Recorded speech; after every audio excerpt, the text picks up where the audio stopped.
There's a big difference between being honest and being hurtful, but fake people blur that line on purpose. They'll say something cruel, judgmental, or demeaning, and then hide behind the excuse, "I'm just being honest." It's their favorite mask, because when they say that, they want to sound real, bold, and authentic. But in reality, it's not honesty they're offering, it's disguised insecurity. Their version of truth isn't meant to help you grow, it's meant to make them feel powerful, superior, and in control. Real honesty is rooted in empathy. It's about helping, not hurting. But fake people twist honesty into a tool of manipulation. They'll use it to put you down, to challenge your self-esteem, or to make themselves appear wiser than they are. And when you call them out for being rude or insensitive, they double down. "I'm just saying what everyone's thinking." The truth is, no one asked them to speak for everyone. This statement isn't bravery. It's a performance. What fake people crave most is validation without vulnerability. They want to look like someone who tells it like it is, but they don't want to face the consequences of their words. They throw verbal punches, but expect you to take it quietly. They'll call it truth, but what they're really doing is expressing jealousy, resentment, or superiority in a socially acceptable way. By labeling their harshness as honesty, they get to wound you and still walk away looking righteous. True honesty doesn't embarrass, humiliate, or destroy. It enlightens, guides, and respects. When someone truly cares about you, their honesty will lift you up, not tear you down. They'll think before they speak. They'll consider how their truth might land. They'll offer feedback with care, because their intention isn't to win an argument, it's to build understanding. But fake people, their honesty always has an agenda. Sometimes it's to stir conflict, sometimes to gain attention, and often it's to make themselves look emotionally tougher than others. They want people to see them as bold and unfiltered, when in reality, they're just masking emotional immaturity.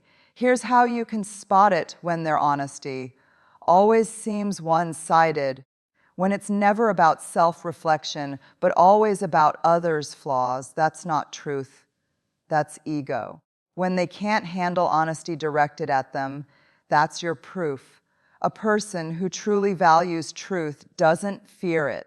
They accept it with the same openness they expect from others. It's also important to notice timing and tone. Real honesty happens in private with gentleness. Fake honesty happens in public with pride. They want witnesses because they crave the reaction, the shocked silence, the awkward tension, the attention that follows. It's not about truth, it's about spotlight. So the next time someone says, "I'm just being honest," listen carefully. Ask yourself, are they being helpful or hurtful? Are they speaking from care or from control? True honesty never needs to defend itself. It's pure, calm, and kind. But fake honesty always comes with a sting because it's built on judgment, not understanding. Remember this, the people who are genuinely honest with you will never make you feel small. They will tell you the truth, yes, but in a way that strengthens your confidence, not shatters it. Fake people wear honesty as a costume, but genuine souls wear it as character. One of the most ironic phrases fake people love to say is, "I don't like drama."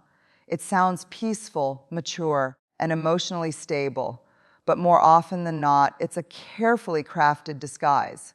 The truth is, the loudest people claiming to hate drama are usually the ones who create it wherever they go. They say they want peace, but they secretly thrive on conflict. It gives them attention, a sense of control, and something to talk about when they run out of genuine connection. When fake people say, "I don't like drama," what they really mean is, "I don't like being held responsible for the drama I cause." They want to appear innocent, the calm in the storm. while quietly fueling the chaos behind the scenes. They gossip about others, twist stories, and create subtle divisions among people.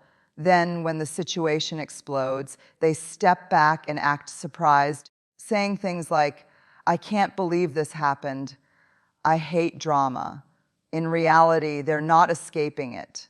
They're orchestrating it. This behavior comes from a deep need to feel important. Drama gives fake people a stage. It makes them relevant. It allows them to position themselves as the victim or the hero, depending on which role earns them more sympathy or admiration.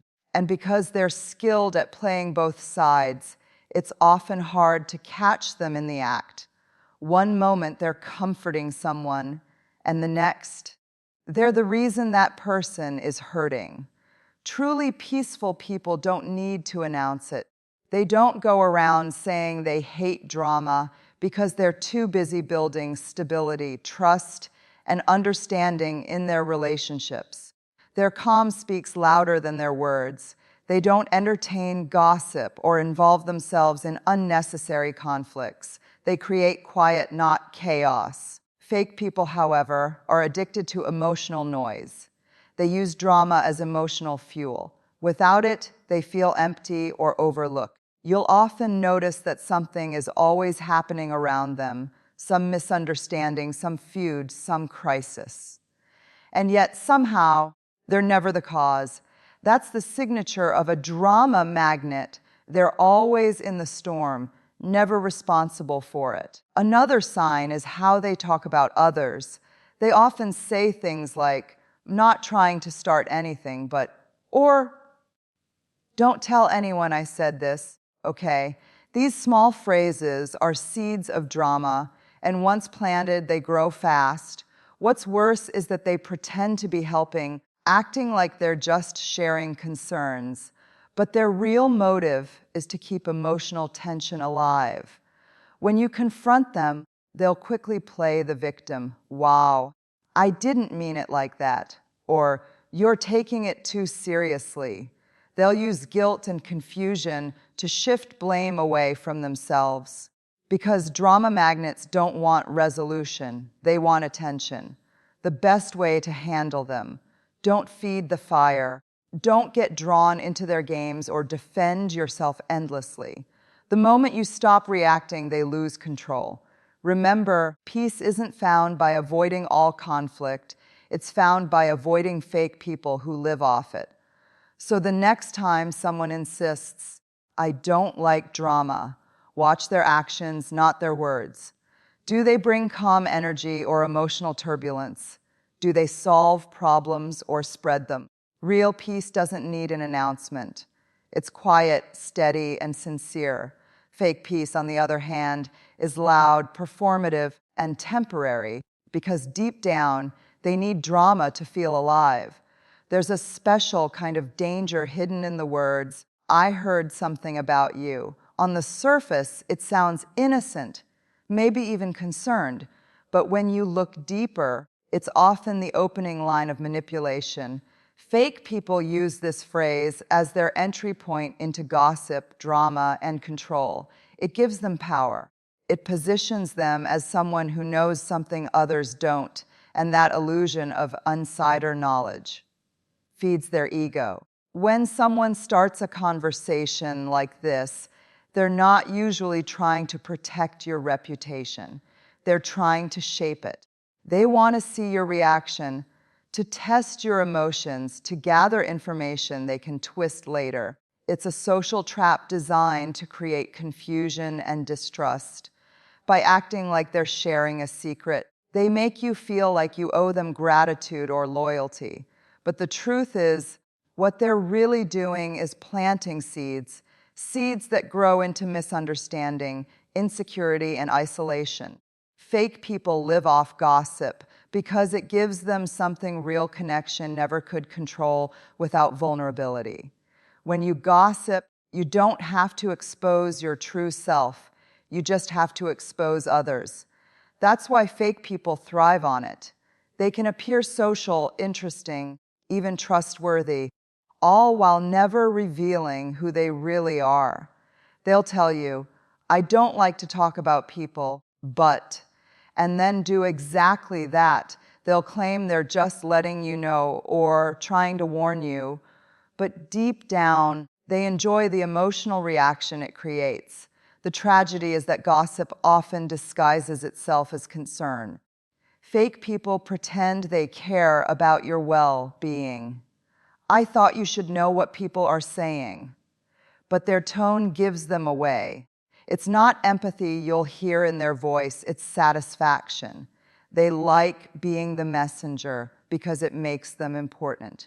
For them, knowledge isn't about truth, it's about leverage. The moment you engage, they win, because gossip spreads like wildfire. It doesn't need truth to burn, only curiosity. And when you respond emotionally, they gain exactly what they wanted: a story. Something to retell, something to distort. Suddenly, your private pain becomes public entertainment. Real people don't do this. They protect what they hear. If someone speaks negatively about you, genuine souls will either stop the conversation or come to you with love and clarity, not suspicion. They'll say, "I heard something that didn't sound right. Can we talk about it?" Their goal is to heal, not harm. That's the difference between authenticity and fakery. Here's a simple rule: if someone brings you gossip, you can be sure they'll take your words and turn them into gossip too. The moment a person feels comfortable exposing others' lives to you, it's only a matter of time before your name replaces theirs in the next story. That's why protecting your peace means protecting your ears. Don't entertain voices that feed off whispers.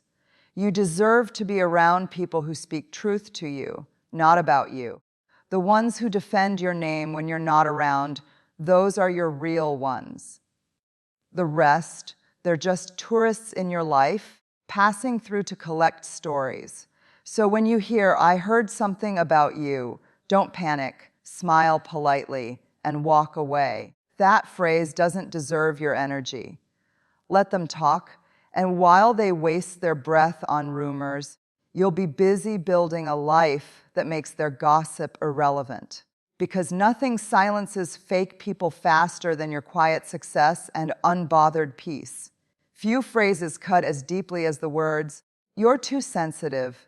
On the surface, it might sound like a casual remark, but in truth, it's a weapon. Fake people use this line to twist reality, to make you question your emotions, and to take control of the situation. It's not about sensitivity, it's about silence. When they say it, they're really saying, "I don't want to take responsibility for what I just did or said." Fake people are masters at emotional manipulation. They hurt you through words, sarcasm, or indifference. And when you react, they flip the script. Suddenly, your valid emotions become the problem. You're overreacting, they'll say. "It was just a joke. Don't be so emotional." And in that moment, what they've done is gaslight you. They've turned your pain into proof that you're the one who's unstable or dramatic. This tactic works because it attacks your confidence in your own perception. When someone repeatedly calls you too sensitive, you start to doubt yourself. You begin to wonder if maybe you are overthinking things, maybe you do take things too personally. And that's exactly what the fake person wants: confusion. Because a confused person is easier to control. Real people don't dismiss your feelings, they acknowledge them. They may not always agree with your perspective, but they'll listen, they'll try to understand, and they'll communicate with respect. Fake people, on the other hand, use emotional invalidation as a way to maintain power. By making you feel small or unreasonable, they keep the focus off their behavior and on your reaction. Here's the truth: sensitivity is not a weakness, it's awareness. It means you feel deeply, care genuinely, and connect authentically. In a world full of emotional numbness, being sensitive is actually a sign of emotional intelligence. But fake people can't handle that. Your sensitivity exposes what they're trying to hide, their lack of empathy. When they say, "You're too sensitive," what they're really revealing is that they're too careless. They don't want to deal with emotional responsibility. They don't want to face the discomfort of seeing how their actions affect others. So instead of owning their behavior, they label your reaction as too much. It's a clever form of control, one that keeps them looking calm while you look chaotic. The next time someone calls you too sensitive, pause before defending yourself. Ask yourself, what are they trying to avoid? Often, it's accountability. They're not uncomfortable with your emotions. They're uncomfortable with being seen for who they are. And remember, being emotionally aware doesn't mean you have to absorb everyone's disrespect. Sensitivity should never be a reason to shrink yourself or silence your truth. The right people will value your heart, not mock it. They'll appreciate your ability to feel and connect, because those qualities make relationships meaningful. Fake people may use your emotions against you, but real ones will help you manage them, not manipulate them. They'll make space for your feelings instead of turning them into weapons. So never apologize for caring deeply or for reacting to hurtful behavior. What the world needs isn't fewer sensitive people. It needs fewer insensitive ones pretending to be honest. Your sensitivity is not your flaw, it's your power. It's the part of you that stays kind in a world that tries to harden hearts. Protect it, because it's what keeps you real in a world full of fake. There's a powerful truth about trust. It's never something you ask for. It's something you earn, but fake people don't see it that way. They use the phrase, "trust me," as a shortcut, a tool to bypass credibility and responsibility. They repeat it like a spell, hoping the words alone will make you believe in them. Yet the louder someone says, "trust me," the more carefully you should listen, because real trust never needs to be demanded. When a fake person says, "trust me," what they're really saying is, ignore the evidence, ignore your gut, and believe the version of the story I want you to believe. It's emotional persuasion, not sincerity. They want you to surrender your judgment and hand over your confidence without them having to prove they deserve it. And once you do, they use that trust as leverage, not as responsibility.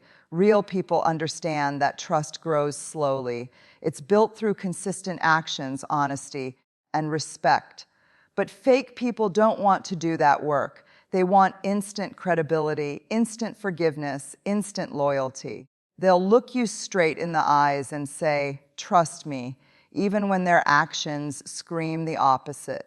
You can often spot this trap early. It usually comes right after a red flag, when something doesn't add up, when they've broken a promise, or when you start asking questions. That's when they rush in with, "come on, trust me." It's their way of silencing your intuition. They make you feel guilty for doubting them, as if questioning is betrayal. But here's the truth: healthy trust invites questions. Fake trust demands blind faith.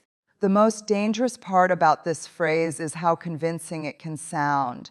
Fake people are skilled at charm. They know how to look sincere, how to mimic emotional depth, how to mirror your feelings so you think you're connecting. But it's all surface.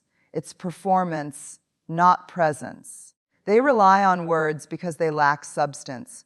True trust doesn't need dramatic promises. It lives quietly in the background, proven by actions. Real people show up when they say they will. They keep your secrets. They admit their mistakes. They don't hide behind "trust me." They live in a way that makes trusting them feel natural. Fake people, however, build castles out of words and expect you to live inside them. And when that castle crumbles, when they lie, manipulate, or disappoint, they'll still say, "trust me, this time it's different." It's a cycle that repeats until you finally recognize that real trust isn't about what people say, it's about what they do. So if someone keeps asking for your trust instead of showing why they deserve it, pause. Look at their track record, not their tone. Does their behavior align with their promises? Or do their actions always come with excuses? You don't need to apologize for being cautious. Protecting your trust isn't being cold, it's being wise. Not everyone who asks for your trust has earned the right to hold it. Remember this, genuine people never pressure you into believing them. They give you time, space, and proof. The fakes rush you because they fear exposure. The real ones wait because they value your comfort over their ego. So when someone says, "Trust me," listen closely, not to their words, but to your instinct. Real trust whispers, fake trust shouts. And the difference between the two will always be revealed, not by how they talk, but by how they act when no one's watching. At the end of the day, fake people don't destroy you with grand betrayals. They do it quietly, through subtle words, manipulative charm, and emotional games. They hide behind phrases like, "I'm just being honest," "I don't like drama," "I heard something about you," "You're too sensitive," and "Trust me." Each one is a mask, a cover for insecurity, fear, and control. But here's the power you hold: awareness. Once you see through the act, you can't be fooled again. Protect your peace by observing patterns, not promises. Don't let anyone make you doubt your kindness, your feelings, or your intuition. Real people won't drain your spirit, they'll nurture it. Choose them. And when you do, your circle may get smaller, but your life will grow quieter, stronger, and more real. Because authenticity isn't about having many around you. It's about having truth within you.